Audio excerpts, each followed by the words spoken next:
Welcome to Politics, Culture and Some Other Shit. Before we get to the podcast with Ruairi Creaney, just to let you know, I've just come off, I had a fantastic conversation with a guy called Paddy Fox, who's a member of a group of families who are trying to shine a light and looking for justice, really.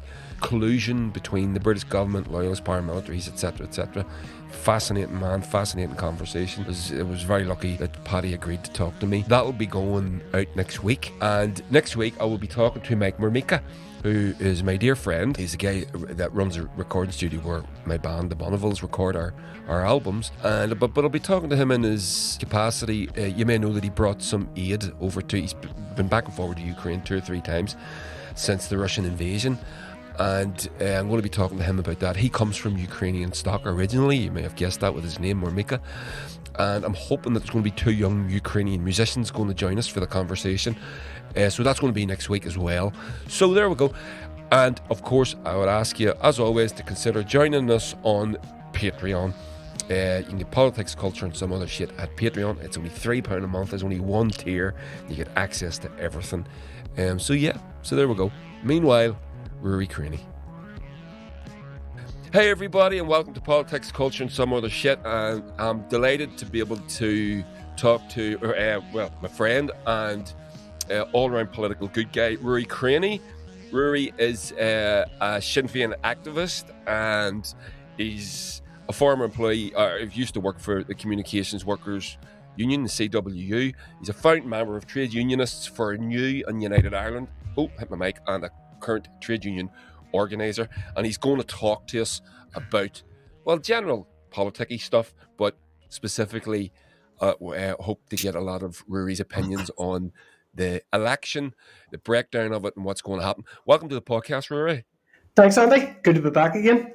Yeah, man. It's I'm really delighted that you decided that you agreed to do this for me. It's a big help to have someone with your political knowledge and insight to help people like me and a lot of my audience break it all down. Well, there we go. Good stuff. I really appreciate your time, man. Yeah, you owe me a pint or a coffee or something, because I was actually, after that election, I was completely burned out and didn't want anything to do with politics for months until Andy McGibbon texted me and asked me to come on the podcast. So there we go. You've interrupted the week off after that grueling campaign. Sorry about that. So, grueling campaign, you say that, yeah? I had to say that was a particularly tough campaign. Like, I've been involved in 4 or 5 elections just in the past couple of years, and this one was particularly tough. I think, I don't know why it was. I think, when we were canvassing, we weren't picking up any great appetite for involvement in politics or any particular interest in the election, and we encountered, on one hand, a lot of apathy out there among Sinn Fein, the Republican base there, but also a quiet confidence, I suppose. So we were panicking the whole way up whether or not we were able to get our vote out to the same extent as we did back in 2017, and we exceeded that, which was great. But I have to say, a lot of work went into it. These things don't just kind of happen, a lot of work goes on in the background, and a lot of canvassing, a lot of organising, and I suppose that was my role. But the Lucid Talk poll, there was a few. I mean, the pollsters in the run up to the election were quite adamant. They were certain that Sinn Fein was going to top the poll. Yeah. Well, look, they are fairly accurate. I mean, I know a lot of people say, well, don't put your trust in the polls, but I have to say, in Ireland, they've been fairly accurate over the past couple of years. The 2 exceptions being the Brexit referendum and Trump being elected in 2016. But apart from that, generally speaking, the polls do detect the broad trends in what's happening in society and political opinions across society. Like in the 2020 general election in the South, another one that I was involved in, the polling companies almost picked that up before, our own organisation picked up how well we were doing across the 26 counties, and they turned out to be right. And as Lucid Talk and the Irish News polls, that again, they all turned out to be correct as well. And look, we're in a situation now which it's fantastic to see where Sinn Fein, a Republican, could be the first minister of this little statelet, where a progressive Republican Party is the biggest party in this state, as opposed to the reactionary and conservative DUP. I think that reflects well on the people of the 6 counties, and it's a great place to be, and it's where Sinn Fein wants to be, but we're not completely there yet, because obviously Sinn Fein want to be in the executive. We want to get the executive up and running to tackle the cost of living crisis, to tackle hospital waiting lists, to further enhance workers' rights, which Sinn Fein have been working on in relation to banning 0-hour contracts, enhancing collective bargaining, enhancing the right for trade unionists and workers to go on strike. And we want to get all of those things across the line, and unfortunately the DUP look, just from the news today, they look like they're going to be stopping not only the executive sitting, but the assembly even sitting, which is absolutely outrageous. It's one thing keeping the executive down, and fair enough, you might argue they have a mandate to do that from their own voters, but they absolutely do not have a mandate to stop the functioning of the assembly and stop the functioning of all the committees in the assembly. So just on that, Ruairi, explain to a lot of the criticism that is headed Sinn Féin's way with regards to this, and I know what the difference is, but if you could explain it to our listeners, what's the difference between when Sinn Féin brought the executive down and when the DUP is doing it now? Because Sinn Féin brought it down in the first instance over RHI, and as everybody, I'm sure everybody all the listeners of the podcast know, that was a real gross example of DUP corruption that would make even Fianna Fáil blush, And, and the reality is, like, no government on earth would have survived that crisis. There was no way we could have stayed in the executive when that was going on, shoveling hundreds of millions of quid into the pockets of DUP supporters and other people. So no government in the world would have ever accepted that. And the other side of that also is just the general disrespect that the DUP continued to show, not only to nationalists and Republicans, but to minorities in general and our LGBT community. So we were not only standing up against corruption, we were standing up for the rights of Irish speakers, the rights of nationalist and Republican people across the 6 counties, the rights of women, and just for a bit of respect in politics in the North. So it's apples and oranges. And the other instances, we didn't stop the assembly functioning. So like it's absolutely not the same thing. I don't buy that for a second, and I don't think. But you do see it. You do see that. I see where people are coming from, but the other side of it is, look, it was about 6 months into that stalemate where Sinn Féin, and in fairness to the Irish government, they did a lot of heavy lifting there as well.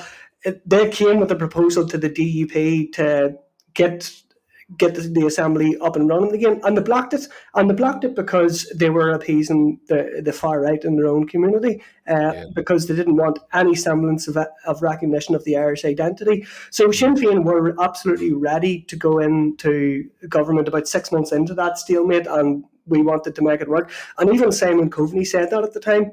Simon Coveney, in a contribution in the Dáil during Ministers' Questions, actually said that he has to hand it to Sinn Féin. That Sinn Féin bent over backwards to try and get the assembly up and running, and they were met with the intransigence of the DUP.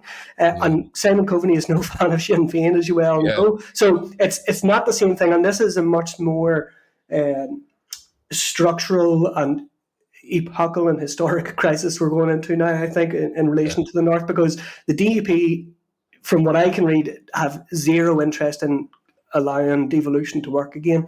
I think what is going to happen is they're going to stay out of the executive, and they're going to keep the assembly down and push for elections every 6 months until the British government get tired of it. I don't know what their end game is, because they haven't learned that people in England, particularly the Tory party, don't give a toss about anybody in Ireland. They never have, and they never will. So I don't know where this leads to. I know where I hope it leads to. I think if you bring about that political stalemate that Jeffrey Donaldson seems to be intent on bringing about, there are two options left, really, and I think it really focuses in on one option out of that. So, like, you're looking at periods of 6 month elections every 6 months with instability afterwards, or the Good Friday institutions cease to function, and there is direct rule brought about from London. But what that and maybe some hardline unionists want to see that happening, and that's fair enough. But the outworking of that, from what I can see, is that there will be a political vacuum here, and more people will start to ask questions about the democratic deficit that exists in the six counties. And then that further leads to the question, well, why are we being ruled by England? Why do we not have control of our own affairs? And that discussion is only going to lead one way, and that's going to lead towards a referendum on Irish unity. I agree completely with that. I mean, the thing that the mismanagement that the DUP are guilty of. I mean, they must be the worst led political party in the world. I cannot think of anything. Did you see that little video of George Osborne? It was after the Northern Ireland Protocol was announced, and the DUP were huffing and puffing and all the rest of it. And one of the commentators had just said that the staggering mismanagement of the DUP is a sight to behold. It is unbelievable. And as people, just as you say, we're watching Liz Truss at the minute throw about threatening to bring down the Northern Ireland Protocol, threatening peace on this island.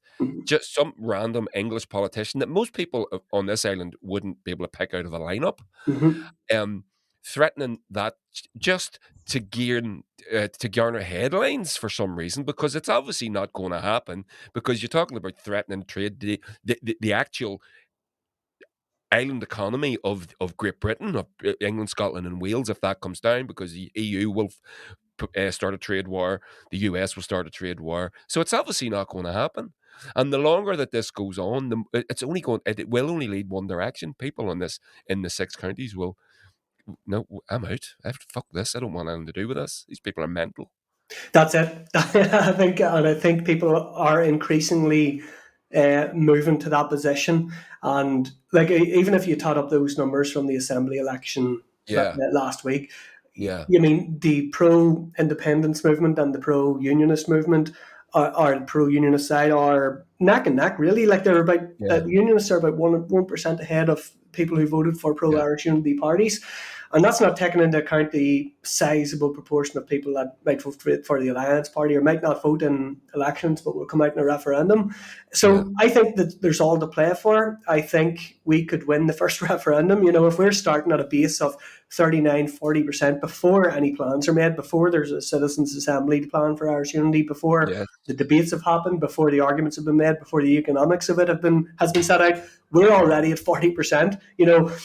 Scotland back in the late 2000s were at about 20% in support of independence. So we're in a good position. I honestly do think, like, the first referendum could happen in the next 5 to 10 years, and I think we could win it hands down, 60% in favour of Irish unity. Well, that's it, and it needs. Well, there's the other thing. I mean, it's a 50+1, right? Because this whole thing about they're trying to push it out to 60% or 70% is bullshit. There does need to be a lot of groundwork done. We need to lay. For me, I've always said this. Anybody that listens to this podcast will know what my opinion is. For me, the key is a united Irish NHS. If you get that, if we secured that on this island, I think it's a lock-in, because the NHS is fucked, as we know. We know the state. We know the state it's in. It's far worse in the north of Ireland than it is in anywhere in England, Scotland, or Wales. And if we were to get that, I think that would be the key for me. I think that's just your winning ticket right there. Well, see, this is one of the ironic things about the whole Irish unity debate, because one of these common tropes that is thrown at Sinn Fein and the Republican movement by liberal centre ground people is Sinn Féin's the biggest obstacle to Irish unity. But the reality is, an All-Ireland National Health Service is only going to come about when there's a Sinn Féin government in the south. Sinn Féin has a plan to build an All-Ireland National Health Service. We're the only major party in the south in the last general election that went into that election on the promise that we would build a national health service free at the point of need.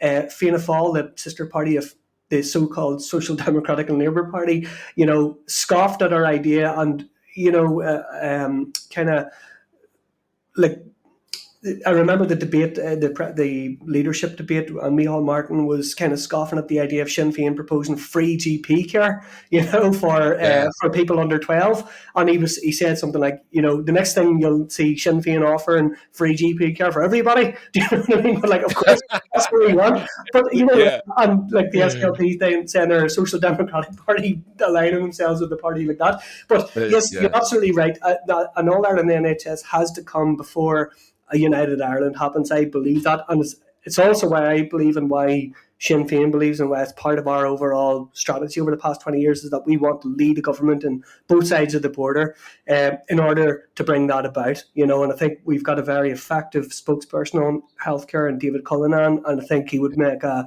phenomenal health minister. And see the thing about the NHS as well, and you're absolutely right, Andy, about like how much worse than NHS is in the 6 counties compared to England. I mean, like outpatient waiting lists are literally about 100 times longer in the north than say I Liverpool. heard. And I mean, I I'm not exaggerating. Actually, 100 times well, longer. I heard someone urology 10 years. Do you know what I mean? Funny. I Yeah. was waiting on an appointment. For a bit of surgery, and it was that long. I couldn't even remember putting in for it. I mean, it was 10 or 15 years ago, and I got a phone call last September saying, we're ready for your appointment. We can take you tomorrow. I was like, Oh my. what the hell is this about? I forgot Oh clean my about it. So that was literally 12 years or so, so there we Yeah, go. But but that's the thing I think really that people don't understand as well. It's a part of the general. I would call it the general ignorance about the political landscape, about what parties are when they identify as a neoliberal. They may not say it yeah, out loud, but they're if they're enacting neoliberal policies, people don't understand that neoliberalism is a byword for wealth extraction. hmm That's all it is. People don't get it. People think neoliberal means literally new liberal. yeah. Like you're in some sort of a fucking Nazi. It's literally wealth extraction, zero investment, zero public space, zero commons. Extract the wealth and make the poor pay for it. Yeah, and that's it. That's the whole way the economy is structured, and that's what Sinn Féin wants to achieve in the south, and that's what we want to achieve in the 6 counties. But we argue we can only make those structural changes when we're independent and we can elect our own Yeah, government and form our own democracy without the interference of yeah. British Tories. And So interesting.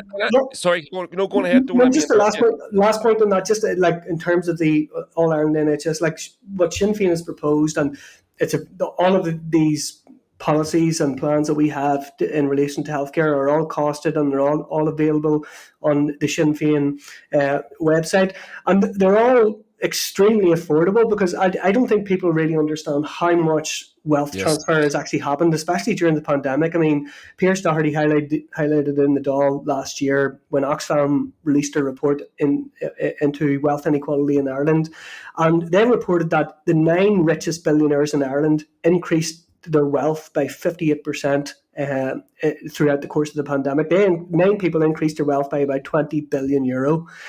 While other people were on, the pup payments and or in the north they were in furlough. There was this massive transfer of wealth. But that happened all over the world. It happened all over the world, and I don't think people realise the Yeah. extent to which it happened and the extent to which to how wealthy the richest, 1% of society really is, Yeah. and how much wealth there is to deliver these social programs and good And healthcare. so it's also one of the things that I've looked at the Sinn Féin manifesto. I actually looked over it briefly on one of my podcasts a while back, and the the the the financial plan for United Ireland is laid out. It's costed. Sinn Féin have this Yeah, costed already. Now, um, obviously, it's a plan. It's there to go through. You can go and argue the toss one way or the other. You can, but the fact that it's laid out, that the groundwork has been done. So whenever you see there was recent polls where they would ask people in the south, do you want to unite Ireland? They say yes. They say, if it's going to cost you money, do you want to unite Ireland? And a lot of them would back off from that, which I personally find, frankly, fucking disgusting. But nonetheless, uh, it's never pointed out that it is costed and it's not going to cost you money. Yeah, 100%. And look, and this is the importance of planning for Irish unity, and it's what Sinn Féin's been calling for since Brexit happened. Really, we've been calling on the Irish government to set up an All Ireland Citizens Assembly to start looking into the details of how we plan. The transition to a united Ireland, because we don't want to be in a Brexit situation where it's chaotic and unplanned and lots of unanswered questions when the referendum happens. We want people to be going into a referendum in the next 5 to 10 years fully informed about what a united Ireland means, what it means for their pockets, what it means for their health service, what it means for public services, and indeed for our unionist brothers and sisters, what it means for the British identity on this island and what protections can be afforded to it.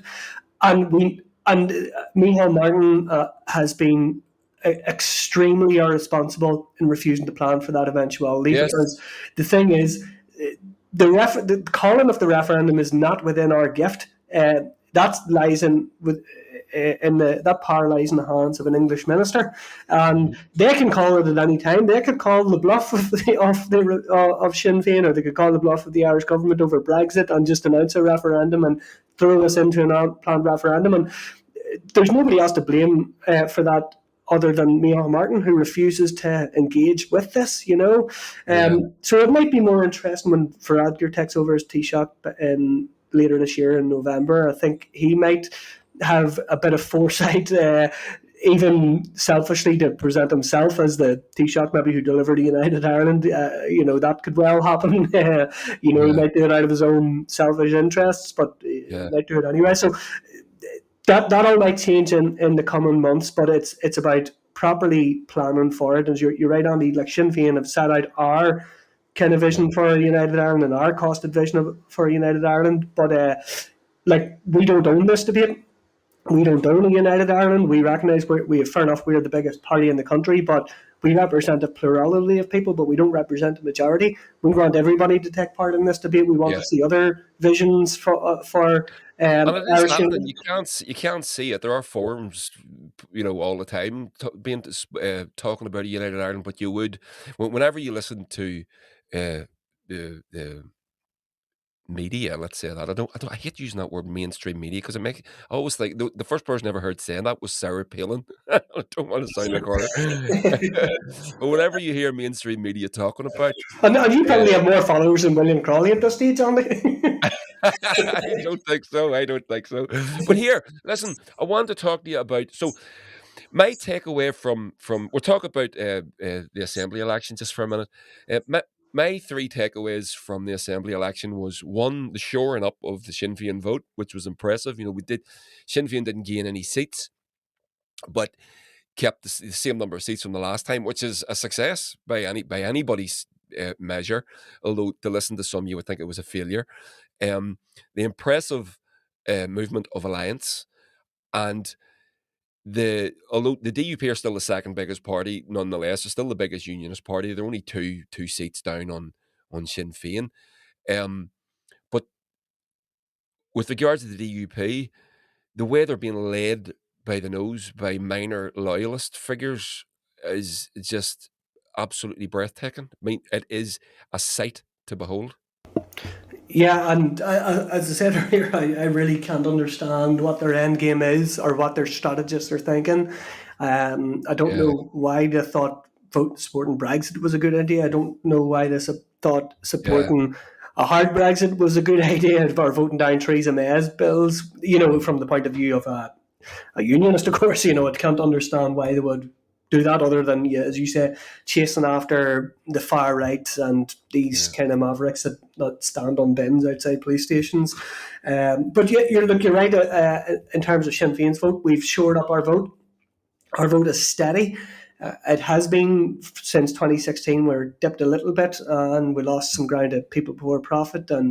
But before that, the general trend of Sinn Féin in the north is we were on the rise, and we're sitting in and around the 25% mark, and we're not budging from that. And I think that's a real testament to the party and to not only to the delivery of good ministers like Conor Murphy or Declan Kearney and indeed Michelle's performance over the past while has been exceptional. I think it's more to do with our embeddedness in working class communities, that our councillors, our MLAs, our ministers are of and by the working class, and they live in Kilwilkie, they live in Tignavan, our reps live where our supporters are from. And that engagement with our base, it just ensures that we continually succeed in those elections. And I think it's a testament to that for a party that was then, yeah. sorry to be interrupted, but just on that point of the reps living in the area, to contrast that with Emma Little Pengelly being parachuted into Lagan Valley or South Belfast. That completely. I did not see that coming. I seen that on the news last night, and my jaw hit the floor. Because I was watching the BBC's coverage of the election results all weekend, and she was on it as a commentator. Yeah, so she clearly knew this was happening and said absolutely nothing about it, and is parachuted in there. But the absolute arrogance and the entitlement of the DUP to even do that. Fair play to them for having the brass ball. It is unbelievable. And, at the end of the day, you do get the politicians you deserve, because you do get to vote for them, and if you vote for that, and that's what they do, and if you're happy about that, if you're okay with that, then well, that's your decision. The DUP to me are obviously they're clearly, as I call it, just happy to sniff the curtains of the Houses of Commons as often as they can. That's what their motivation is. They like being a part of the British establishment, even though the British establishment clearly are only using them and have been using Ulster Unionism since its foundation to suit its own ends. Yeah, it's really sad. It's really, I have to say, it is sad sometimes to see people from this island go to Westminster. And before Christmas there was some footage doing the rounds on Twitter of Sammy Wilson speaking into the chamber and talking about the protocol, which is clearly a very emotive and important issue for British people in Ireland. And the House of Commons was empty. Nobody was listening to him. Nobody cares. And just for the life of me, I can't understand why you would want to be part of a union with people that just don't care about you and actively loathe you. That's it in a nutshell. I mean, that to me, my sort of getting off point with the United Ireland argument. I mean, we can argue about cultural issues, we can argue about financial issues, we can argue about anything, and we will. For me, it's just as simple as that, just as you put it. Why would you want to be a part of that thing that clearly doesn't give a shit about you, whether you're alive, stuffed or dead, doesn't care about your children, doesn't care about your healthcare, doesn't care about your children's education, cares about nothing, your lifestyle, absolutely nothing. Why would you want to be a part of that? And if you think that we can't do better for ourselves, we're uniquely the only people on the planet that can't govern themselves. Yeah, that's it. Well put, Andy. See what springs to mind after this election as well is the quote by Manus O'Riordan. He was the General Secretary of the Communist Party of Ireland and was involved in the. He was, believe it or not, I think he was actually involved in helping IRA volunteers go over to South Africa to train up the African National Congress and the MK fighters as well. But look, his quote was always, "You can ignore the national question, but the national question will never ignore you." And I think that's what's happening in right now as well. You had this we spout a few years ago of different parties being elected, like the Green Party and People Before Profit having a small surge, and there was an expectation they would take a seat in Derry this year, and that didn't happen. Jerry Carroll's vote in West Belfast collapsed. The Green Party lost all of their MLAs. Yeah. And because the reality is, and I'm sympathetic with their politics. I want a Green New Deal. I'm a socialist. I would always transfer to People Before Profit when I lived in the South, and if I lived in Belfast, I would do the same. And I have a lot of sympathy for their arguments. But the reality is this place is not a normal polity. It's not a normal functioning democracy. We do not have control of our own affairs. And until you address that question head on, you cannot talk about taxation. You cannot talk about public ownership of the economy. You cannot talk about a Green New Deal, because those decisions are all made in England. And Yeah. until those parties realise that and grapple with it and are honest with their voters about it, like, they're going nowhere. And see, the other big takeaway from this election as well is this whole narrative about the rise of the Alliance Party, and I congratulate them, and I'm glad to see them making inroads to the DUP vote, and the young lad Owen Tennyson as well getting a seat in Upper Ban was good. Obviously, I would have preferred Liam Merkel to get it, but Liam will be back to fight another day, I'm sure. But yeah, look, I mean, he seems like a progressive guy, and he seems genuine, and good to see somebody in their 20s in a political position. Yeah. But let's not overestimate, what's happening. So there is this narrative, particularly in the Free State media and the Irish Times, that people are moving away from quote unquote green and orange politics, and that particularly young people are moving away from it and going to the Alliance Party, and that's not true. Like, the biggest party among people between 18 and 24 is Sinn Fein. The biggest party in the next age bracket is Sinn Fein, and the Alliance Party are like fourth or fifth down the list, So this idea that so-called green and orange politics is gone is a myth, because 77% of people voted for parties that have a position on the national question, whether they're nationalist or whether they're unionist. So that is not going away. That is the foundation of politics in the 6 counties, because of the state that it is. So I think the Alliance will make a difference. They can maybe force about some changes to the Good Friday institutions and how they operate. But at some point they're going to have to come out with a position on the national question as well. And I think it is reflective of the intelligence of voters in the 6 counties, where we are dismissed as sectarians, and our elections are sectarian headcounts. The people who vote for parties in the north understand what politics is about, and understand when people are being sold a pup. So Sinn Féin don't go into the assembly election with promising the sun, moon and stars to voters. We go in, we're realistic with people, we tell people what we actually can achieve in the assembly, in what's effectively a colonial institution controlled by another country. We cannot bring about the proper transformative politics that you can see with a Sinn Féin government in the south. We're doing our best. I think we've done a good bit of work with the 100,000 homes that we're going to be building over the next 15 years through the housing executive. We've brought about workers' rights. We've increased pay for low-paid workers. But we're always limited by the ambition of the English electorate. And if they have a Tory government, we are limited in what we can do about it. So that's going to apply to climate change as well. We are going to be, like, our action on climate change is going to be limited by what England allows us to do. We've got a black grant. We can't increase or raise our own taxes. We can't bring anything into public ownership. We can't bring about any proper economic planning. So the national question is going to have to be tackled when we're dealing with those things. And it's a credit to young people that they are sticking by Sinn Féin, because they aren't bought into this nonsense that you can bring about socialism in the 6 counties, whether you're under English rule or that you can bring about proper climate action when you're under the rule of English Tories. It's just not possible, and we're not telling people that. We're not blowing smoke up their asses for that, but we will tell people in the south we can do that, because it's a sovereign nation, and people understand that. And I think that's why people stand by Sinn Féin. That's why people are increasingly the younger voters are staying with us. The younger voters drift is the wrong word, but their move towards Sinn Féin this past decade has been it's actually been amazing.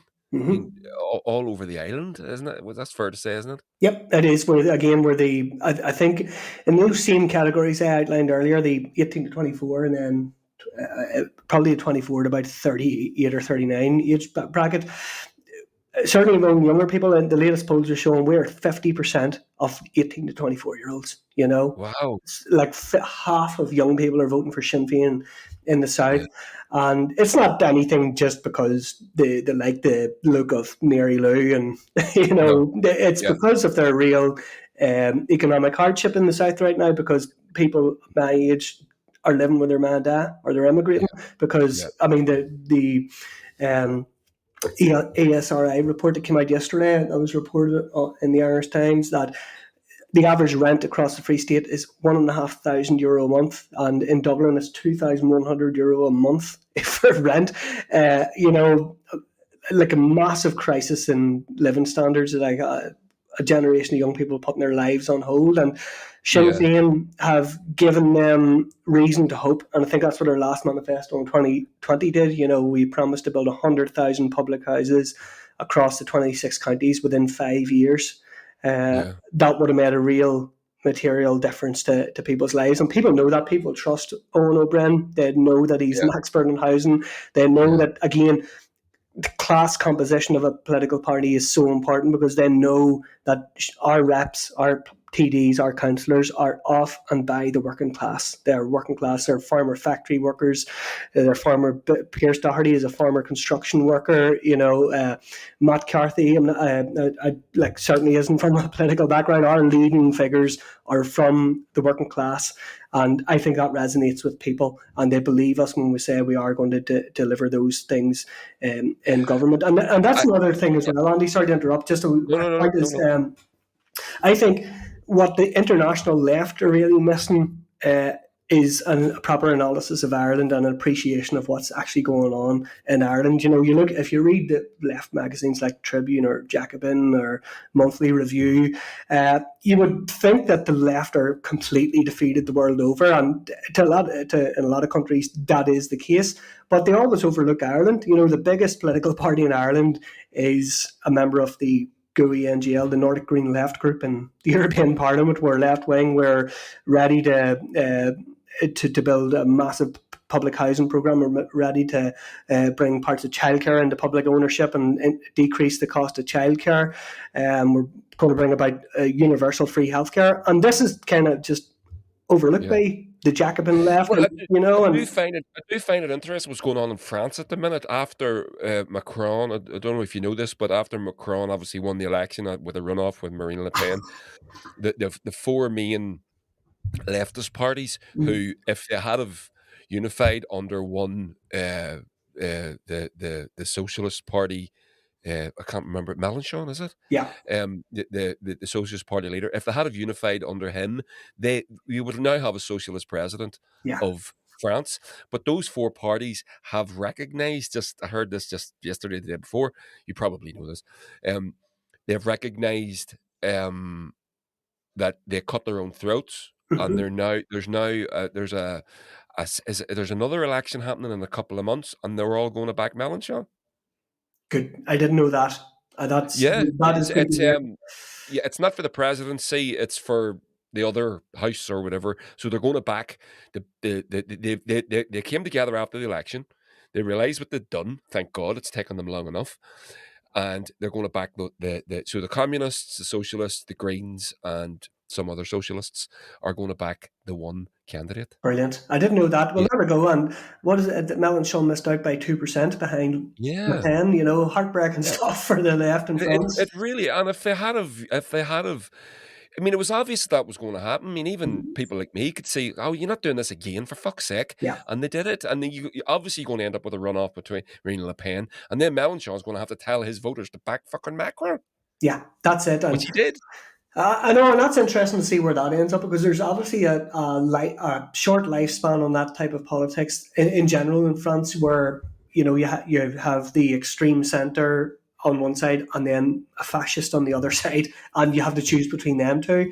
And Yeah, there's only so long that the centre, like the likes of Macron or indeed in Britain, Keir Starmer or whatever, that there's only so long that they can appeal to people to support them by saying, "Oh, the fascists are worse than us," because at the end of the day, it's them that are.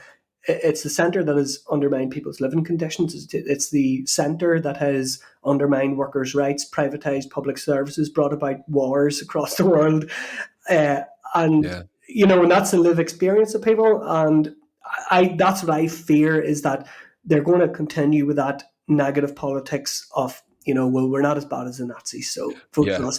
And Yeah. eventually, you could be with a situation where the Nazis will win, and that's a Yeah. depressing side. Unless the left, as you say, gets its Well, act what? together and offers people, something to hope for. And I think Sinn Fein have done that in Ireland. I've said in this podcast Yeah. before that Sinn Fein have stripped away any potential of a far right in Ireland because we have channeled nationalism and working class anger and discontent in a progressive direction and given people hope. Yeah. We Well, haven't.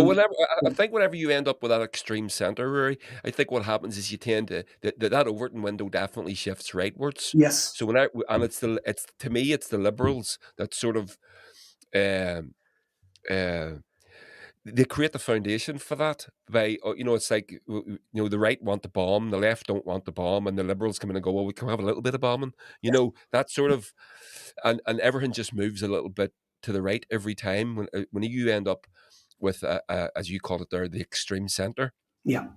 everything just moves right. Yeah, that was Tariq Ali's quote from his book, so I'll not take Yeah, credit there for you that one. go. But Yeah, I always it's use the perfect. term now, the extreme centre. Yeah, yeah, it's Uh, perfect, and yeah, I do find that interesting as well. Um, It's whenever you hit the language that's used in by our media class, they call people like Jeremy Corbyn extremists. yeah, You know, people who are into peace, people who are into providing public health care, people who are into providing public housing, taking ownership of uh, commodities which benefit, for example, with as we're in a cost of living crisis at the minute. Electricity in France only went up by 4% because the French state owns 51% of EDF, whereas we all know what's happened to electricity, gas, coal, and oil on these islands. And if we had public ownership, it wouldn't have happened. That you could literally help out in a practical, yeah. And Andy, tangible. that actually brings you into the again bringing it back to the Irish unity thing and this whole fake idea that the Irish unity debate is just about identity. But like this is a real social and economic issue that has real impact Yes, on working class people because you're talking about France there who have public ownership of energy and were able to cap prices at 4%. Again, we can't do that in the north because we're not a sovereign country. We don't have elect our own government. We can't make those decisions because those decisions are made for us by people in England. And yeah, we need to be honest with people about that. We need to tackle that and we need to challenge that idea that this is not an important issue for people's uh, living standards because it yeah, absolutely is. Because I believe that Irish unity is an opportunity to build a new country and to really set exactly. out those demands for better public services and public ownership of industries and public ownership of our natural resources, which Sinn Féin has always called for. Yeah. They are not just identity issues, and that needs to be challenged from now Well, on. as you say, I mean, to distill all our issues on the island, but in the north here in particular, to distill all our problems down to the trope almost at this Mhm. point of green and orange politics is a nonsense. It's not to say that some people don't play that card or don't use that. They do, of course. We can see it all the time. But on on the issue but you're talking about self-governance is basically what it is. You can bypass if you don't like using the words of national identity or orangism or greenism or whatever. You could just use the word self-governance instead.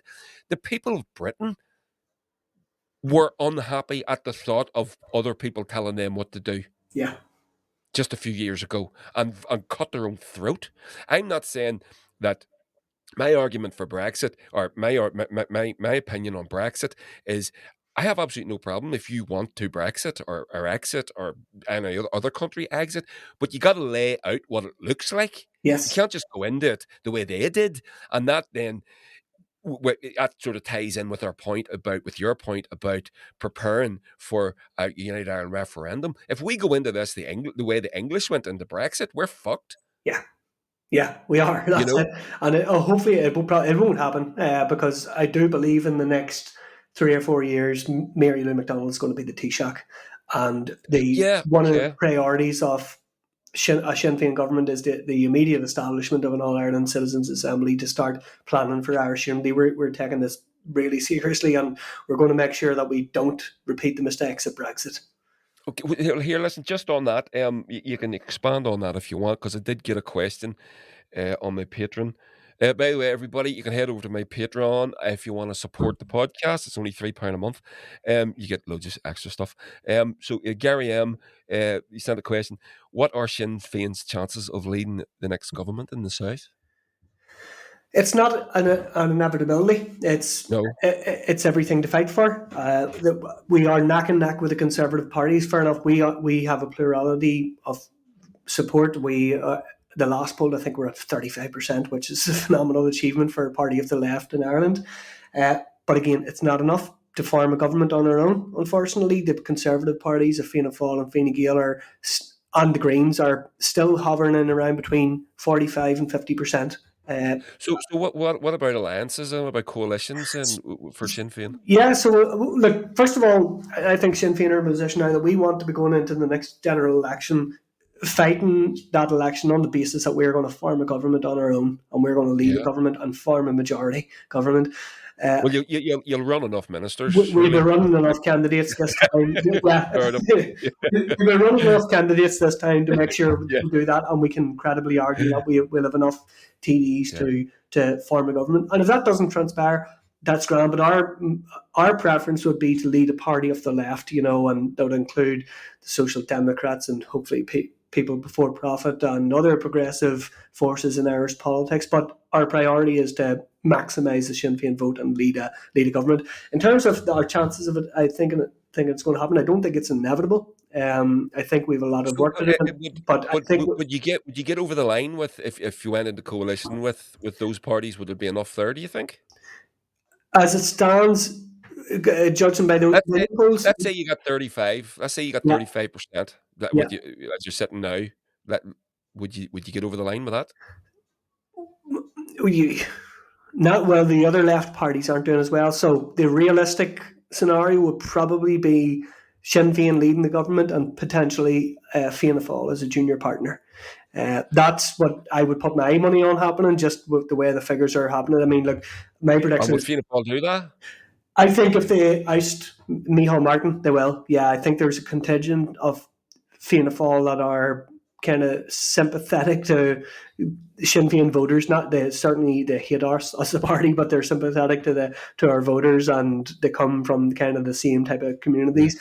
I think there's a group of them around maybe Jim O'Callaghan and Eamon O'Queeve that might be open to coalition with us, but it's again. If, we'll soon see after the next election. I used to be absolutely categorically opposed to any sort of coalition with Fianna Yeah. Fáil, but that was on the basis that Fianna Fáil were always the bigger party. Now we're in a Yeah. position where Sinn Féin probably will be the biggest party, and Yeah. we need Fianna Fáil to make up the numbers. And you wouldn't end up with a tail wagging the dog situation. No, well, this is where it comes down to building a social movement and building a vibrant party Yeah.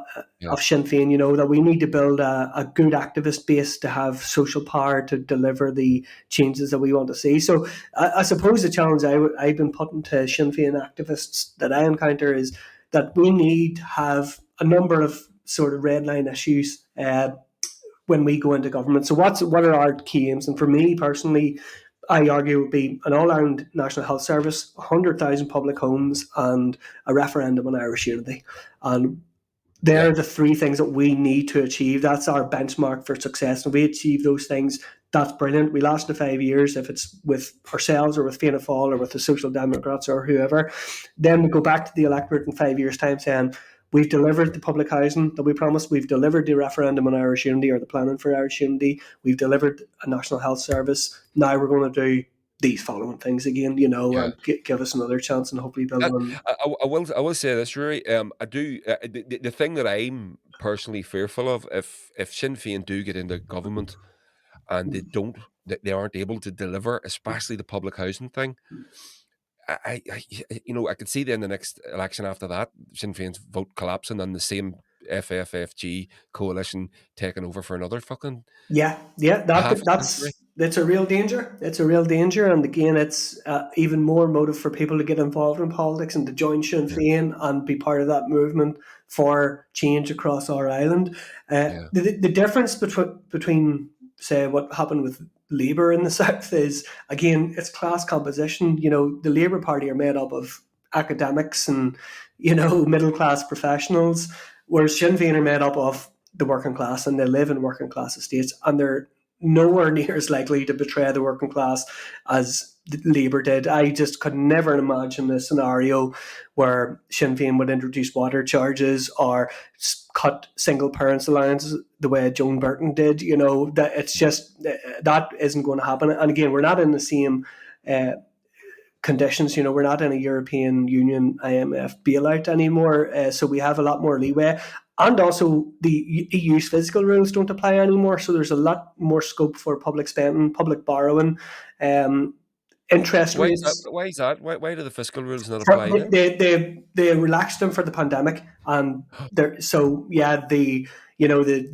public the debt ratio and Yeah, the deficit ratio and all that doesn't apply right now. yeah. It's a temporary measure, but we have a lot more scope than previous governments did. Look, if you're asking me, I can categorically guarantee you that Sinn Féin will deliver the 100,000 houses. We can't not. We've our entire messaging in the South and our identity in the South now is built around public housing. And if we don't deliver that, yeah, you're right, we will be That's destroyed. amazing. It's amazing too, because the Yeah, parallel of what happened in the 60s in the North was yeah, started with public housing. exactly. That's it. It comes down to housing, and It is amazing, that's which is a it. bread and butter issue. Quoting John Hume, you can't eat a flag. It is a bread and butter issue. It is, and that's it. And the previous social movements in Irish history, like the Land League, was based on housing, access to land. Wow. The Yeah, of Dublin course. the Dublin housing action campaigns in the '60s that Sinn Féin were involved, like Sinn Féin and the Republican movement were involved in. The campaigns against the tenements in Dublin. So yeah, you're absolutely right. The whole Irish national liberation struggle has always been tied to real economic issues. It doesn't happen out of thin air. Movements like independence movements or national liberation movements don't happen because somebody reads a book and the tales of Cuchulainn and Finn McCool. It's because they believe that these things, pursuing national liberation, can actually make their lives better, and Well, Ireland's no exception to that. well, exactly, and it's also and I know that the current government in the South made lots of promises about building public housing, and I know I read a particular, I think I did read it out on one of my podcasts, where there was a young couple, I think it was outside Kilkenny. Mm-hmm. There was a stock of housing. First of all, a tranche of land was given away to the Mm-hmm. developer. They were supposed to build so many social houses, etc., etc. A young couple, who were just one example, said, I think there was around 200 houses built. They put the deposit down off plan, and then thinking they were going to move into their forever home, and they had whenever the estate was completed, their deposit was returned, and all the houses were sold off to a cuckoo fund. Yeah. Yeah, it's hopeless in the South. It really is the way it is now. I don't know. I lived in it about a year or Yeah. two ago and had to move home again. Like, the housing situation there is just utterly hopeless, and you have no hope of owning your own home. And as you say, you're competing with these cuckoo funds and these massive American, Canadian landlords that have Why? billions of. Tell me this, Rory, if you can answer this, because somebody asked me this, and I actually couldn't give them an answer. Why would a developer have a preference as to who he sold the house to? It's not that he has a preference. It's that they're buying them in bulk. And so it's just easier for a developer to deal with one customer rather than 200 customers. And you Oh, get right. the Yes, houses yes. sold off in one go. And then there's all sorts of tax implications as well. Again, other work that Yeah. Pierce Doherty has done and uncovered that the successive Fianna Fáil and Fianna Gael governments have actually given tax breaks to these kind of deals, where they don't pay corporation tax, they don't pay capital gains tax the way normal people like me and you, when we're buying a house, we have to pay taxes. Yeah. These multinational corporations they're not charged these taxes, so they can they can So it's one afford hand, to pay a bit more, and it's one hand washing the other, basically, isn't it? it is, and it's complete. It's total ideology as well. Like you made the point there about the Fianna Fáil minister Dara O'Brien uh, pursuing his own public housing program, and it was nothing of the sort. It wasn't public housing.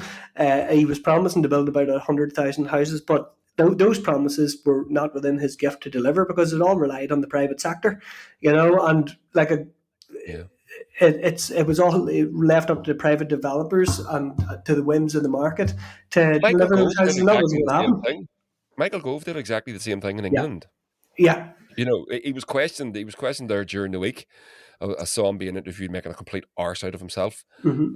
And the interviewer put the same thing to him. They promised 300,000 houses during the election, and then the interviewer says, "Where's the houses? Because I haven't built any." Yeah, that's And it. That's it. And we're in a similar situation in Ireland as well, where you're just shoveling public money and public land into the ownership of private developers and private individuals. But see, kind of coming back to a point that we were talking about earlier, I think, see, when it comes to housing, I think the beauty about Irish politics right now is that real change is right on hand. Like there's a lot of people on the left who dismiss electoral politics, and yeah, and there is an argument for that if you're in America and Britain, where there is absolutely no hope politically for the left whatsoever. But and you're seeing the union movement yeah, taking giant strides there. sorry. You're seeing the union movement take giant strides, especially Yeah, in the yeah, US. that's it. Yeah, and yes, there is an argument for that, and I agree with the argument in America. And as you said, there's been some great union victories against Amazon and other big employers in America. But it's not the case that electoral politics doesn't matter in Ireland, and we can deliver real change in Ireland, unlike anywhere else in Europe. So, like a left-wing party is on the cusp of power in the south, and they're going to deliver public housing and make real change to people's lives. And even like you said earlier about whether or not Sinn Fein will deliver in government and will actually deliver the 100,000 houses that we're promising. And that in itself is going to be a really fascinating battle. When Yeah, Owen O'Brien goes into the housing ministry and comes up against the resistance of yeah, the civil servants, like yeah. that is going to be a fascinating power struggle between Sinn Féin and our support base and the civil service and corporations on the other hand. So, voting matters in That, Ireland more that so than any statement, other country in Europe at the minute. And that statement in and of itself, Ruairi, is that you just what you just said there. People don't understand that. yeah, They don't. I genuinely don't think that people get it. That when a minister takes over a portfolio, he goes into an office and has to tell people who are a part of the establishment that we're not doing this anymore. We're going to do this instead. yeah, that's it. And the kickback that you're going to get from that is going to be mighty. Yeah, that's it. We are going to come up against a lot of resistance, and we're under no illusions about that. Uh, but the thing that Sinn Féin has going for it is that we've got an active party and an Yeah, active support base, and there would, our ministers would not get away with not challenging entrenched power when yeah, we're when we have the housing ministry or the yeah, finance ministry. And look, yeah, I think the prospect of Owen O'Brien as housing minister and Pierce Doherty as finance minister is probably sending a lot of the civil service, the higher echelons of the civil service, into absolute panic mode. yeah, Because they're going to have to shift their entire ideology as well, because that neoliberal ideology is absolutely embedded in the Irish state, and it goes back even before Thatcherism, because Ireland was practicing Thatcherism before Thatcher was even born. This is like this type of yeah. free market, non-interventionist economics is absolutely embedded in the Irish state, and that's a century in the making. And Sinn Féin is going to have to undo that within 5 years. So big Yeah. challenge. We're under no illusions Yeah. about the challenges we face, Yeah. But I think we are not in any way comparable to the Labour Party, as I said, because of our class composition, because our TDs and our ministers would be off the working class. So it's not going to be the same dynamic. I think we are going to be honest with what we can deliver. I would love to go into the next election saying we want to deliver free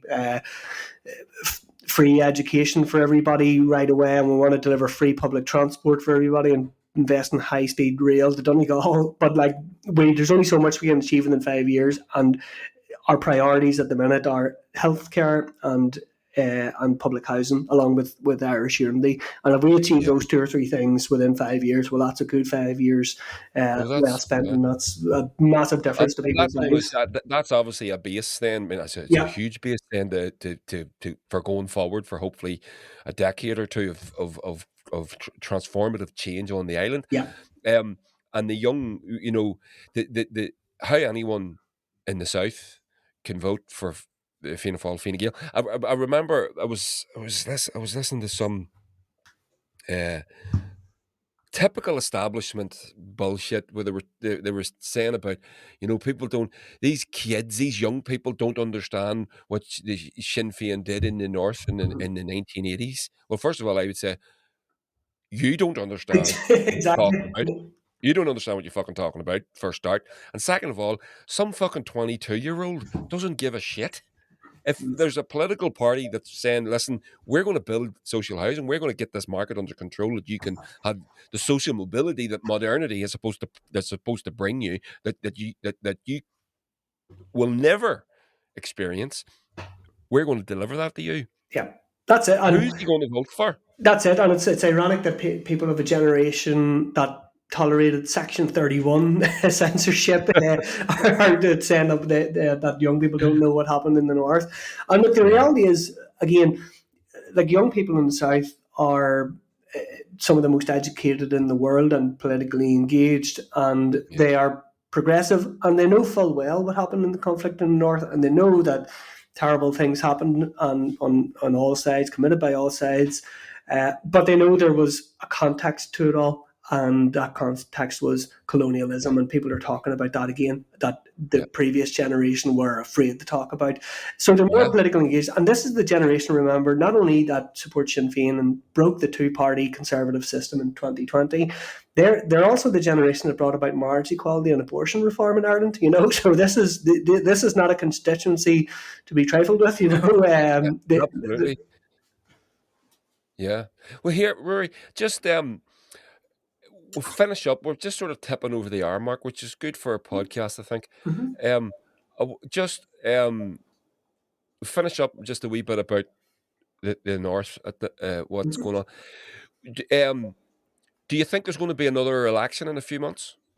It's looking that way. I think that's what the DUP's strategy is. I think they're probably going to. Will they have a strategy, you think? Because I, for the Well, life of if me, I that's what you can't. want to call it, it's licking their finger and sticking it in the wind and see where they're going to go with that. But yeah, I think Yeah, there could be another election later this year. Unfortunately, obviously, the rest of the parties are ready to do work and get on with the business of delivering for people, but the DUP are blocking it. And again, I think this is a big challenge for other people in civic society, and you see this narrative in the north from kind of liberal types and civic organisations saying, the politicians must get to work and sort it all out. It was on the news last night. Some of the healthcare representatives saying that, but they were saying politicians as a catch-all term. But the reality is, it's only the DUP that's the problem party. Like Sinn Fein, Alliance, People Before Profit, the Ulster Unionists, SDLP,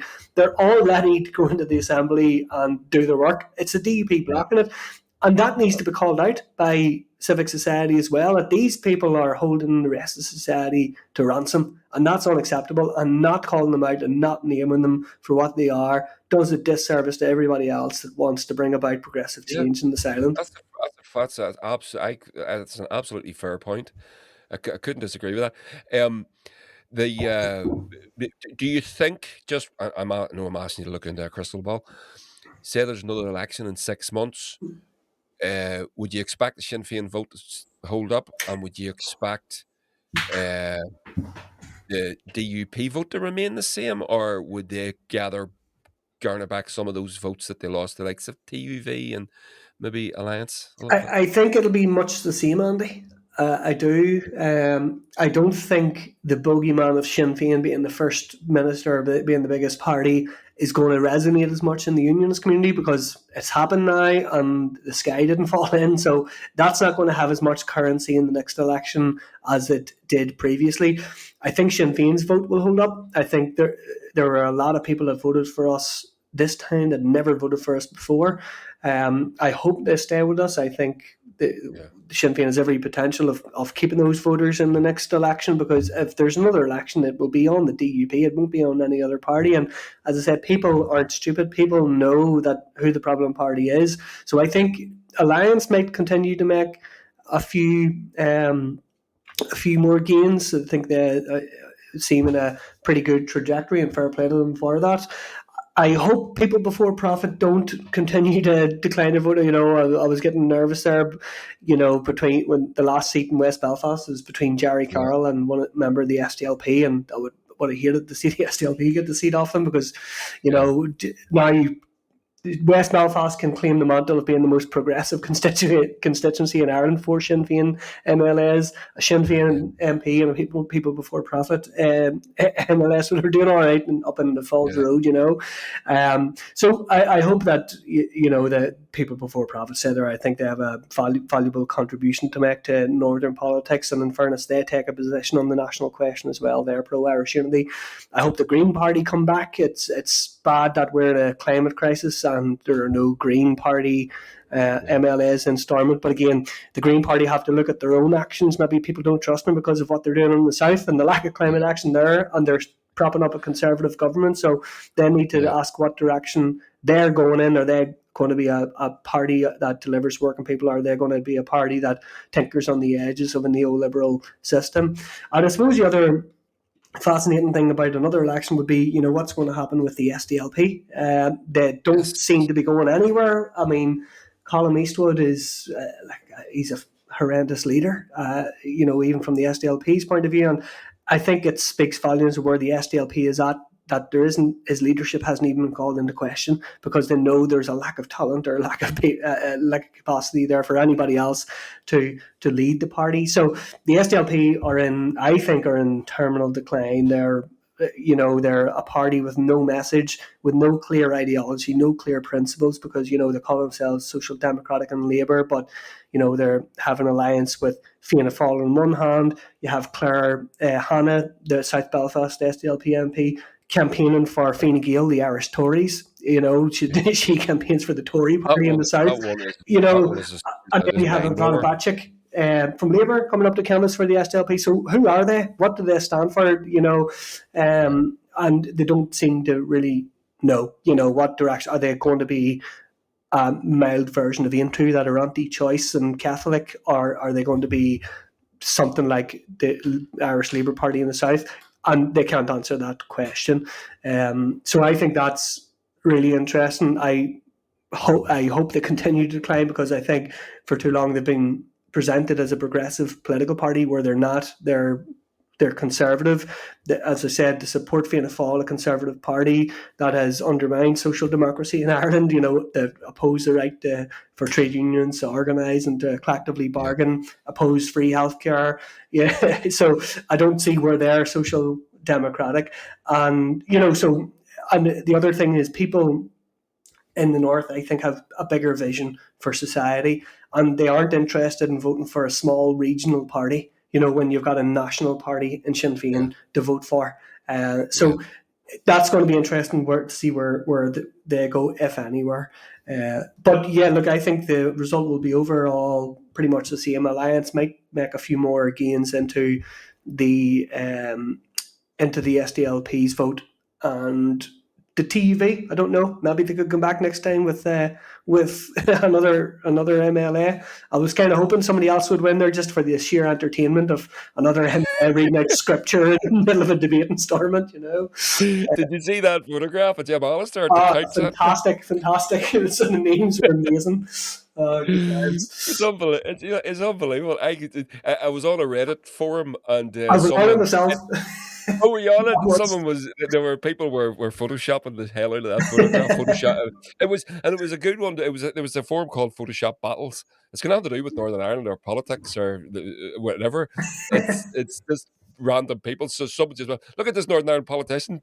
Go to work, boys. Good times. It was absolutely brilliant. Here, Ruairi, I think that's a good place to pull the plug on this, mate. No problem. Thank you so much No worries at for all. giving me an hour and a bit of your time. I really appreciate it. How's Rachel? She's doing well now. We both had COVID, and like she's been Aye. negative for about a week, but she's still coughing away. So I don't know what the hell that is about. But no, other than that, she's doing she's doing grand, and we're in the final trimester now, so we're fucking Brilliant, yeah. on the home straight, Andy. So, Yeah. Rachel, Ruairi's partner, is currently pregnant, as you probably guessed, dear listener. Listen, thanks so much.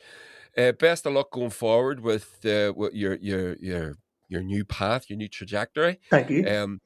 Maybe whenever you're settled in, hopefully we'll say no more about that. But hopefully, if you get settled in a few months, you can maybe come back on and give us a bit more of your wisdom and your political insights. And a course in fatherhood or something, you know. And a course in fatherhood, yeah. That's interesting. Actually, you're about to hit two big fucking milestones in your life at the same time. I know. Like life isn't busy enough. And you're still playing away on the guitar. Ruairi's a great guitar player, by the way. Everybody should check him out on Instagram. Thank you. On Facebook as well, Ruairi Creaney Guitar. Facebook, yeah. So it's going all right. I'm starting to pick up a few gigs here and there. I've actually... I'm not working for Sinn Fein at the minute. I'm just next couple of months I'm going to be spending just trying to do music full time, you know. Yeah. So like obviously it's fairly unique type of music. It's instrumental guitar, so there's a fairly limited niche market for it. So we'll see how it goes. Yeah, there's mates of ours, String Ninjas. I know it's a different thing, but it is instrumental stuff. But they're two-piece guitar. They're a great band. Love them. We're playing a gig with them on Sunday, actually. Yeah. So yeah. Well, listen, man. Best of luck with that, and I'll get you that pint as soon as you're COVID free. Good times. I look forward to it. Yeah, we'll get around to the Woodville next week sometime. Absolutely. Looking forward to it. All right, buddy. Listen, give my love to Rachel and everybody else. Thank you, mate. All the best. Take care, man. Bye. Thanks, man. Onward. So there we go. What do you think of that? I hope you enjoyed it. Ruairi's a great guy and he really knows his onions. Lucky to have him. Don't forget, I'm going to be dropping that interview chat with Paddy Fox about the collusion thing next week, and I'm going to be talking with Michael Mormika and hopefully a couple of Ukrainian refugees. So if you have any questions for Mike and the two young people about their situation or where they've come from, where they're going, what they hope, etc., please fire them my way. You know how to get in touch with me. Twitter, Instagram, or best of all, Patreon. And I will happily put them to the guys. So thanks for listening, everybody, and catch you on the next one. Bye.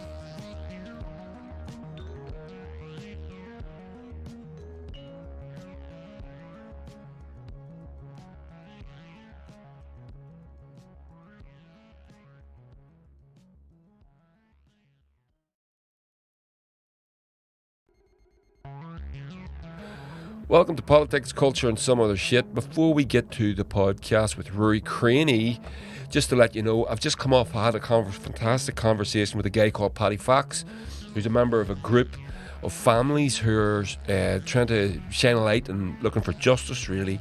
Collusion between the British government, loyalist paramilitaries, etc. Fascinating man, fascinating conversation. It was very lucky that Paddy agreed to talk to me. That'll be going out next week, and next week I will be talking to Mike Mormika, who is my dear friend. He's a guy that runs a recording studio where my band, the Bonnevilles, record our albums. And but I'll be talking to him in his capacity. You may know that he brought some aid over he's been back and forward to Ukraine 2 or 3 times since the Russian invasion. And I'm going to be talking to him about that. He comes from Ukrainian stock originally. You may have guessed that with his name, Mormika. And I'm hoping that there's going to be 2 young Ukrainian musicians going to join us for the conversation. So that's going to be next week as well. So there we go. And of course, I would ask you, as always, to consider joining us on Patreon. You can get Politics, Culture and Some Other Shit at Patreon. It's only £3 a month. There's only 1 tier. You get access to everything. So there we go. Meanwhile, Ruairi Creaney. Hey everybody, and welcome to Politics,